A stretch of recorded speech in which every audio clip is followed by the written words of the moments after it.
me. Mr. Danielson, of course, knows these quarterbacks better than anybody. We start hour 3. Good show here so far, and let's talk to our pal, the voice of CBS College Football. How's that sound? Gary, welcome. How are you, buddy? Okay? I'm doing fine. I'm going to kind of correct you a little bit about how well I know these quarterbacks, but I'll do my best. No, hold on now. Hold on now. You are my. You know these. I didn't see a couple. I saw a couple of them play on TV. That doesn't count. Oh, you know you got your little buddies out there telling you everything what's going on. You have seen Baker Mayfield play as many times as I have. You're the expert. I'm not. Anyway, we got a lot to do. Let's first. I'm going to throw John Elway, and he hasn't been making a lot of good ones. I never did like the kid he took from Memphis. I thought that was a bad decision. All right, I'm going to do the drawbacks for each one of them, and I want you to fight me off or agree. We'll start with two things with Darnold. We'll start with one, the turnovers, 43 and 27 career starts, and two, the history of the USC quarterback. Go back to Pat Hayden if you want. Leinart wasn't good. Obviously, Sanchez has turned out to be pretty much a bust. Vince Evans, Carson Palmer had a pretty good career, but he was underachieving. I think we'd all agree. So the USC quarterback and the penchant for the Darnold turnover. Let me hear your thoughts on those two things. Go ahead. And actually, that's a really good name, is Carson Palmer, by the way. I think I really don't take a lot of stock in the fact that he had turnovers, because San was with a young turnaround team, and he had to produce.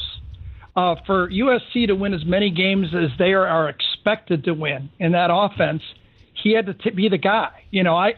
I played with quarterbacks that can dump the ball off and complete 65% of their passes, but they don't win, and they always point to somebody else as the reason they lost. I like the way Darnold handled end of games. I love the way he throws with guts. He throws a lot of different types of passes. Not just the back shoulder. I think that's a pretty easy throw, by the way. There's not a lot of risk at the back shoulder throw. I love the way he throws the ball over the middle. I think he's a guy who's worth drafting very high in the draft. Obviously, this is not anything new that I'm telling you, but the name Carson Palmer is interesting. For the Buffalo Bills or the New York Jets, or name another team that needs it, or the Cleveland Browns. I think if Sam Darnold turned out to be Kirk Cousins or Carson Palmer or maybe even Marcus Mariota, that would be okay. But would you take that if you were the New York Giants? If he was, let's suppose at the end of his career, and you're there, you're a Giant fan, if you're drafting number 2, would the Giants be happy if Sam Darnold's career is Carson Palmer? No way. Nope. I do think it's an excellent point. Doesn't he have to be better than that? Ben Roethlisberger? Doesn't he have to be Eli? Aaron Rodgers? Doesn't he have to be a Hall of Fame quarterback not for the Jets, right? The Jets are different. They need a quarterback, but for the Giants, this is a risky pick. Yeah, fair. And all of these guys are risky picks, and I can list all of the. This is a 1 in 4 shot. I agree. We're gonna continue. We're gonna get into that in a minute. All right, now give me a little rundown on So I'm going to give you. I think his upside is. This is easy. I say his upside is Aaron Rodgers. I say his downside is a player like Jameis Winston, who does turn the ball over and takes too many risks. All right, now are you bothered by the history of the USC quarterback?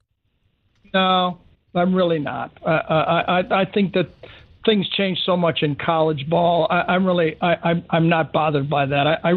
I really like him. If you were asking me, this is tough because I haven't seen Josh Allen play enough. Okay, everybody has to be intrigued. There is good news for Josh Allen, and we'll get to that. But I think the most intriguing quarterback to take at the top of the. Let's put it this way: if you pass on Sam Darnold and he's the guy, that could cost you your job. Yeah, you're never going to live it down. So you're not worried about the SC quarterback. All right, that's one. Let's do Rosen 2. The two issues for him, Mora, for whatever the reason, I don't know. That was a strange one.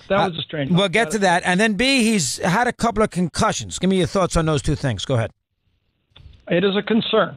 I have to say it. And Josh Rosen reminds me the most of the way Troy Aikman used to throw the football.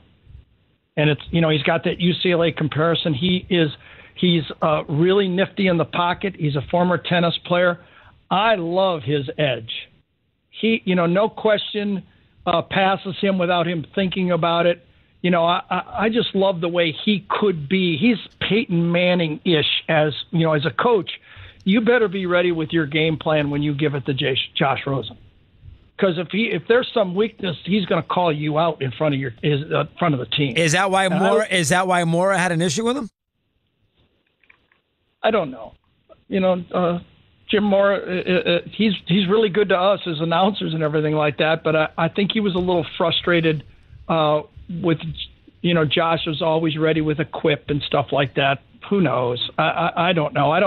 There were as many people that said stuff about Aaron Rodgers coming out as him being just a little bit too quick with the, his tongue, and he's turned out pretty darn good. So how about but his downside is, though, that is the injuries. No doubt about it. And if things don't go well for Josh, he could get prickly with the press. That the New York press will bother him if things aren't going well. And that as the face of the franchise, sometimes it's just better to say, hey, it was a bad game by me, and let's move on. But he's not going to be that way. But I think he is very gifted throwing the football. Excellent. All right, Gary, this is why you put him on. He's on top of this. All right, number 3, you haven't seen Allen. All right, well, we all know you've seen more of him than I have. I haven't seen him either. The two negatives. His upside. His upside is. Oh, go ahead, give me his negative. Well, the two negatives to me would be conference, and the other negative would be 56% completion rate.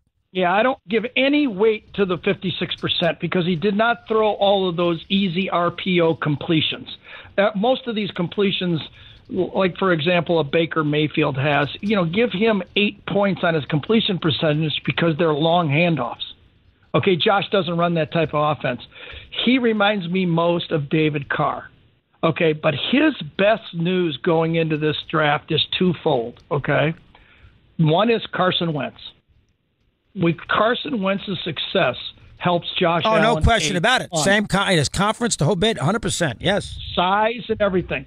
Small college, outdoors guy, doesn't need to have the limo picking him up, going to wear blue jeans to the practice field, wants to play football. A lot of franchises are going to eat that up. He would be a beauty for Buffalo or Cleveland because he'd be just as happy to play there as he would be playing in New York, okay? The other thing that's helping him is next year's quarterback draft is bad. So when you're looking at getting a quarterback, boy, you look at, say, Josh Allen might be a little bit risky. Boy, what is out there next year? The downside for Josh Allen is he's athletic. He has all the things, but is he Ryan Tannehill? Is he just, Ryan Tannehill is a good – and listen, I want to say this right up. I'm not knocking anybody. I was a journeyman in that league, and Ryan Tannehill was a better player than I am. But Ryan, when you're drafting this high in the draft, you're looking for more than that. Let's just be honest. 100%. 100%. That's just the way it is.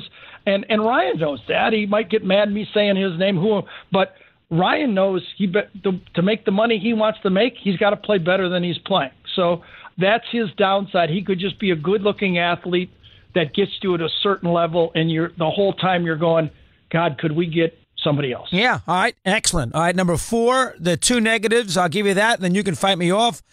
The Big 12 conference scares me with the defenses. Yeah. And Mayfield, now this is me. This may not be you. Forget the height. I'll let you deal with that, Russell Wilson, everything else. I did not like that game was there to be won. And I know Lincoln Riley got conservative, but I did not like Baker Mayfield's second half against Georgia. He had a chance to put that game on his back pocket, and he did not make the necessary throws, and he did nothing in that second half. That concerns me. I thought when we talked about this, I thought Baker's bravado and his month-long, Heisman stuff and pounding his chest and everything caught up with him in that game. But he's playing against elite athletes, and that is the question. Georgia put some elite athletes on the field, and obviously that's what he's going to be seeing at the next step. The thing that Baker's got going for him is the way the NFL is moving. the RPOs have become a bigger part of the game. We saw it with Nick Foles. We're seeing it with, Russell Wilson. The game seems to be moving towards Baker Mayfield. And I think his bravado would help a team like the Jets, who need something, but it's a dangerous thing, And I'm not comparing him to Johnny Manziel. Nobody knew Johnny Manziel was a drunk. Okay, I know people that went and tested him and went and basically lived with him for 3 or 4 days and gave him a good grade. John Gruden was begging teams that he would have drafted him on TV. I know other coaches that consulted with the Cleveland Browns, and I still think, even though it's a bust, as important as quarterback is in the NFL, it's still a good roll of the dice at 22 to take Johnny Manziel. But not that he's a drunk. No. It's too hard.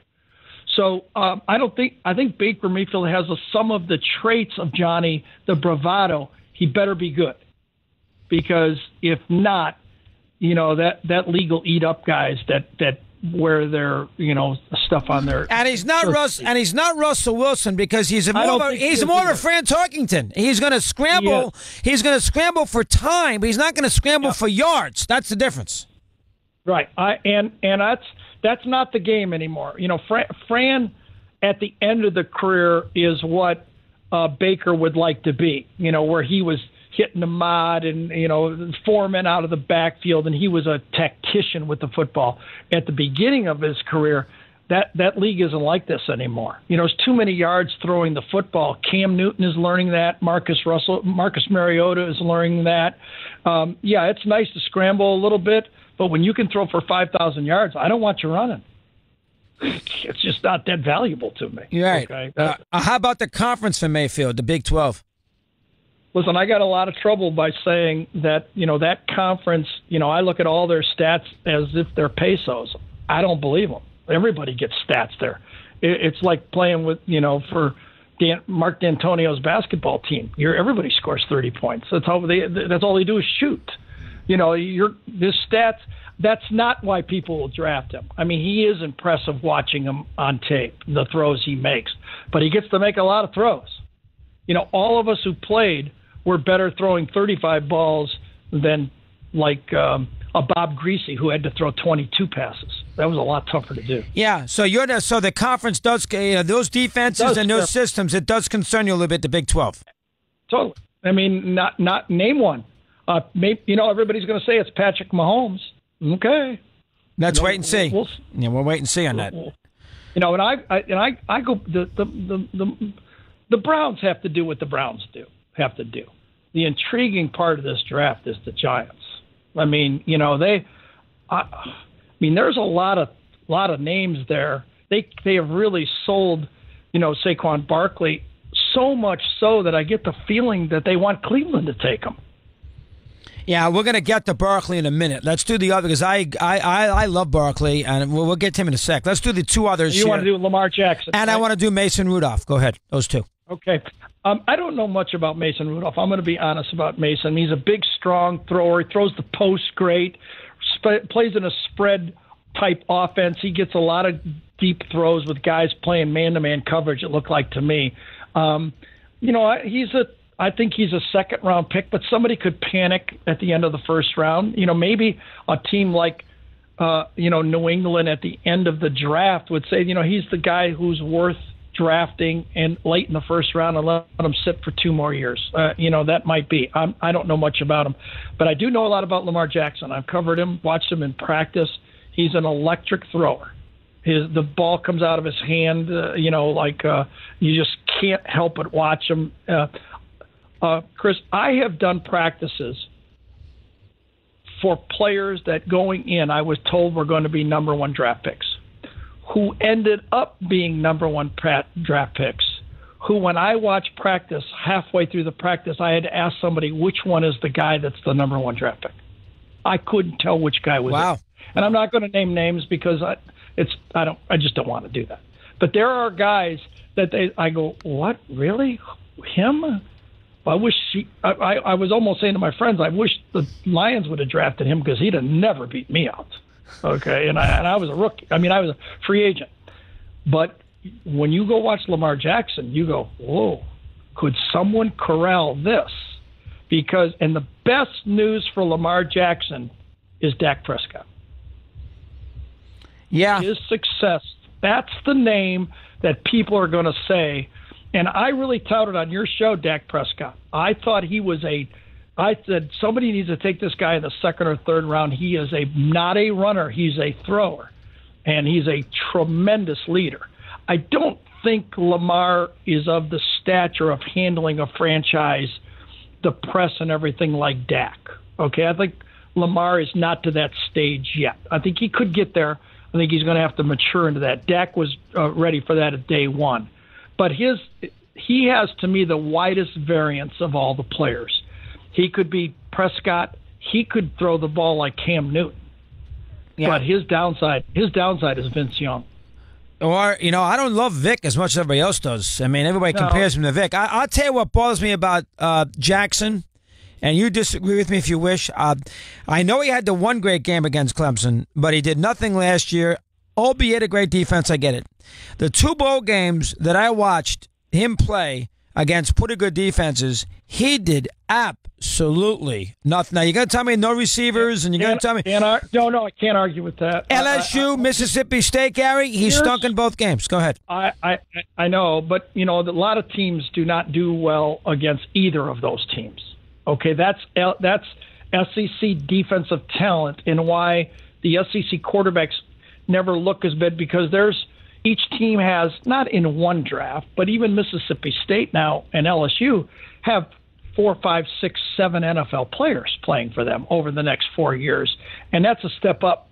And I think I can prove it. I watched Louisville play against Houston when he was sacked 10 or 11 times. He doesn't have that kind of talent around him. And so I think the NFL will look at him and say, if I get him, I can make him into Dak Prescott. And it may not be in year one like Dak, but I think that there's going to be, because of his raw talent, somebody's going to say, I put better players around him. He's a competitive dude, boy, I'll tell you.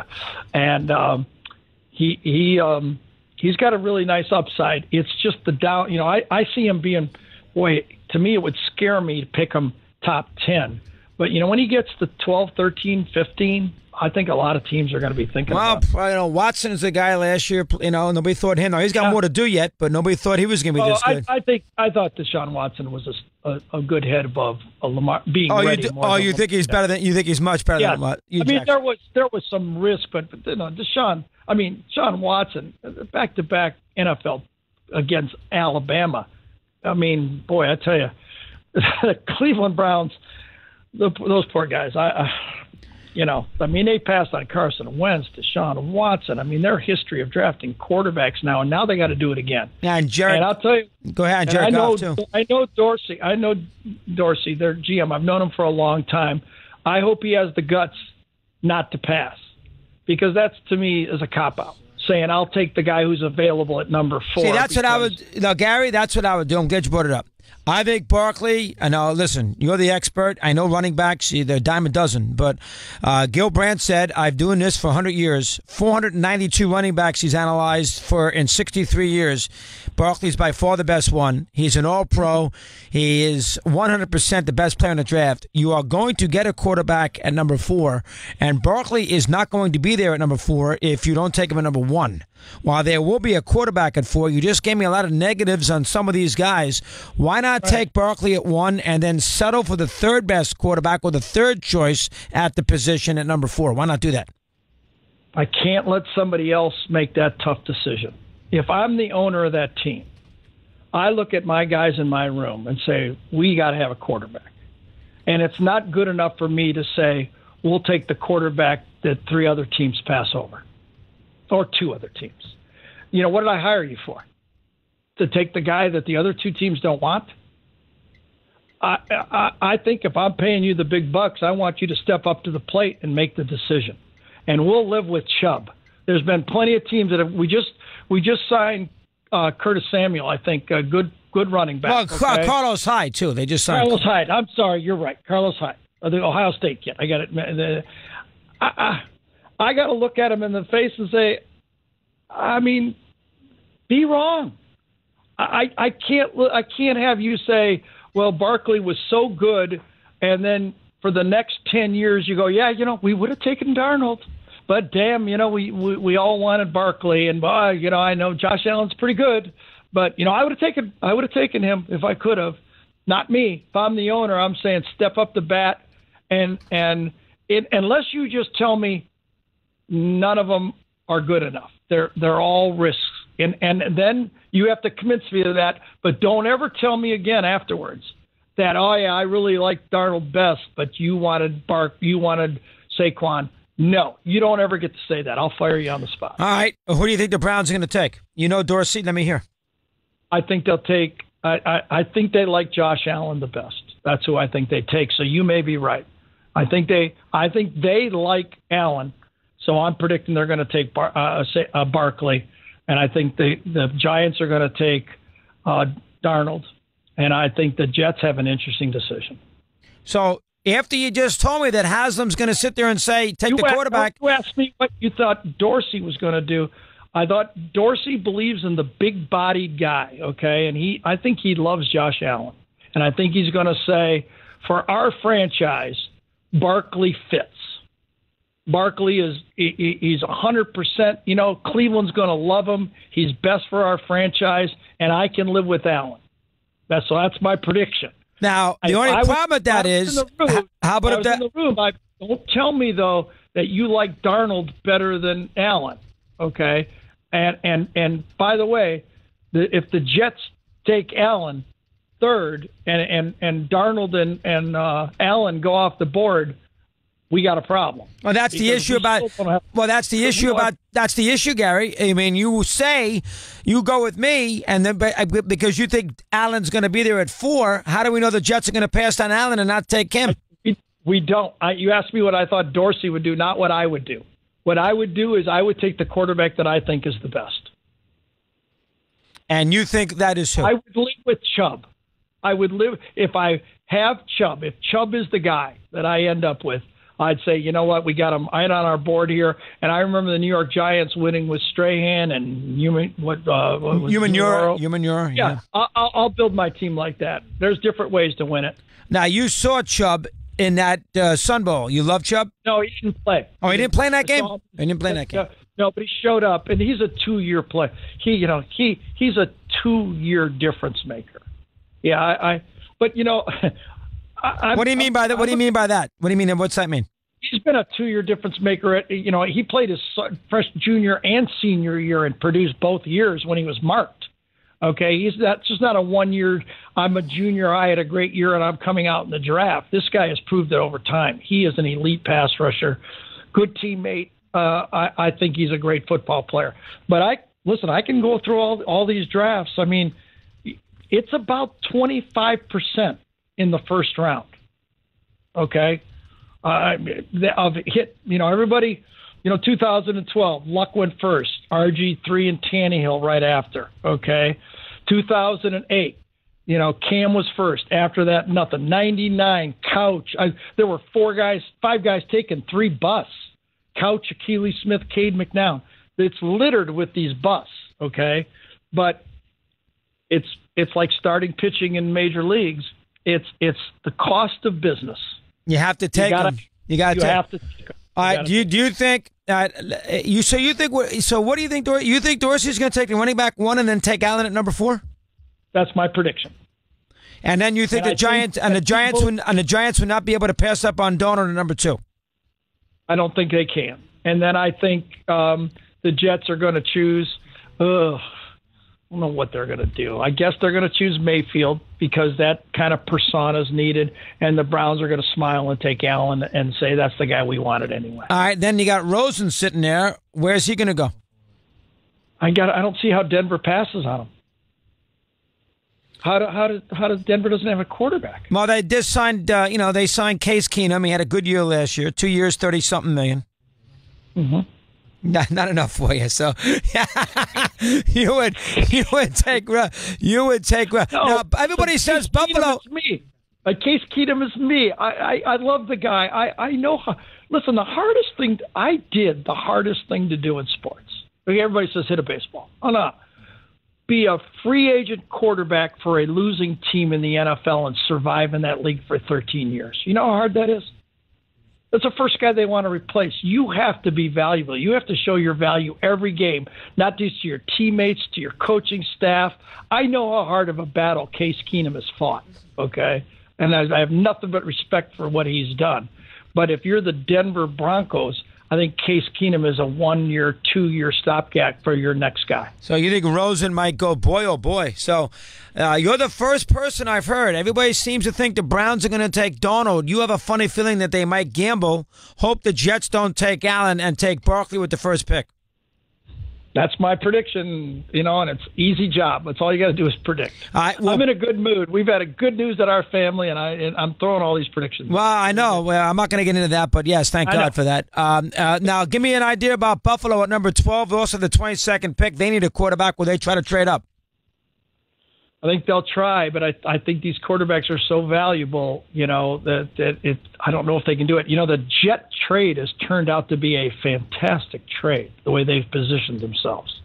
I mean, it would cost them a lot more than, what was it, 2 or 3 number twos? I don't follow this full time. Well, they gave up their number 1 and 2 twos, correct. Yes, go ahead. Yes, well, they swapped ones, so they gave up 2 twos to move up. I think it's a great move.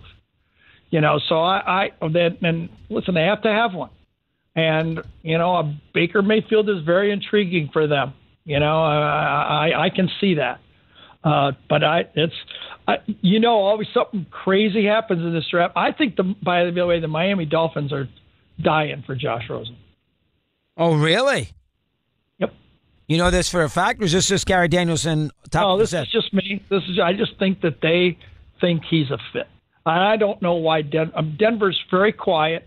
John would never say anything. He's too smart. But I think John looks at him the way he can't help but watch him throw and go, this is the guy. Miami, what pick they got? About 10? I don't even know. They got 11. 11. Yeah, they're not going to get him there at 11. No way. No, they won't. Yeah. They won't. Wow. Boy, you got a lot of good information. Anybody else I need to, give me a player that we're not that familiar with, we've heard of, that you think is like that Canara kid last year, who I knew was going to be good, Tennessee. I said it when he was the second string quarterback. I got killed. I did the game. I'm very proud of this. He was coming off the bench, and there were some good backs in the league. And I said, I'd take, it was Leonard Fournette. I said, I'd take Alvin Kamara over any back in the SEC. I got killed. But when you watch this guy play, it's one of those guys that you just can't stop watching. I had a theory, and I know I get called, a lot of things, but it's a fun thing to do, all right? If you just took Ohio State, USC, maybe Penn State now, because they're coming back with a little bit of talent. Okay, I love their tight end, by the way. If you just in every round took the best SEC player available every year, would you beat the draft? Would it be a system like card counting in blackjack? Would you beat the draft by just taking the best SEC player? Because they get the best talent. And I look at the draft and I'm going, how could they pass on this guy? And they end up playing. I just wonder if there's a system out there that if you took Ohio State, Texas, just 3 or 4 teams, and said, I'm not looking at anybody else. I don't care. Don't bother me. I'm taking these guys. Fair. I just wonder if and I saw Kamara play there against Texas A&M a year and a half ago when they lost like 62-60. And I said to myself, this guy is going to be a great NFL player. And, Sean Payton agreed. He and Kenyon Drake, the back who's now might be going to be the featured back for the Miami Dolphins, both were scout team running backs for Alabama when I went to practice. And I'm watching the regular guys and I'm watching the defense, and I go to Nick, I go, who are those 2 guys? And he goes, oh, yeah, they're pretty good, aren't they? Oh, yes. Couldn't believe it. And I got to say, I guess determining, because it is hard to determine how good guys are. But I will say this, when I played, as soon as the guy got in camp and we had 2 practices, we all could tell if he could play or not. 2 practices, that's all you need. Wow, 2 practices. Unbelievable. Yep. Josh Allen, the Browns, and number 1 is Barkley. Good job there, My Mr. God, I hope I'm right. All right, talk to you soon. If you are, I'm getting you back on, big guy. Enjoy. Later. See you soon. Mr. Danielson here. So there you have it. Gary thinks they like Allen, and they will take Barkley 1 and think that Allen will sit there at 4. Giants will take 2, Darnold, and then 3 will be Mayfield. And then Josh Rosen will go 5 to Denver. Interesting. We have the Wyoming coach on tomorrow, Greg Bowl, to talk about Josh Allen. Right. You aware of that? I did. You know, somebody made a good point about Allen. The downside, he could be Ryan Tannehill. Good athlete, looks the part. 8-8. Jay Cutler type, great arm. 8-8. Maybe. This is why it's a crapshoot. This is why it's called NFL football. And, of course, let's go to it for Steve Torrey at noon or 1 o'clock every day. He's got a sports bite.